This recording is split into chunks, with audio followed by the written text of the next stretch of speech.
এই ছবিটিতে যাকে দেখতে পাচ্ছেন ইনার নাম ওয়াই পূরণ কুমার। ইনি হলেন হরিয়ানার আইজিপি আইপিএস আধিকারিক। ভারতবর্ষে জাতপাত কতটা বীভৎস এবং ভয়ঙ্কর হতে পারে এই ভিডিওটি দেখলে আপনারা সহজেই বুঝতে পারবেন। কথা না বাড়িয়ে চলুন দেখা যাক ঘটনাটি কি ঘটেছিল।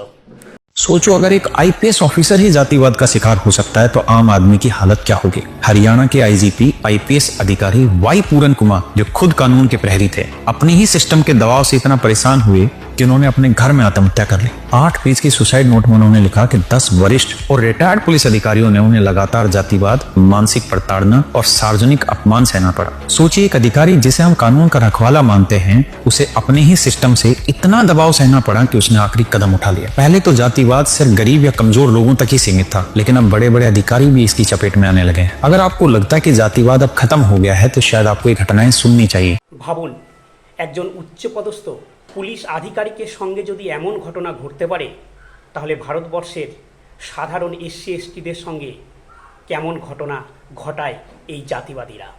ভাবুন, যারা সংরক্ষণের বিরোধিতা করে হিন্দু হিন্দু ভাই ভাইয়ের স্লোগান দেন, তারা আজ কোথায়? সংরক্ষণের ক্রিমি লেয়ার নিয়ে বড় বড় ভাষণবাজি করেন, তারাই বা কোথায়?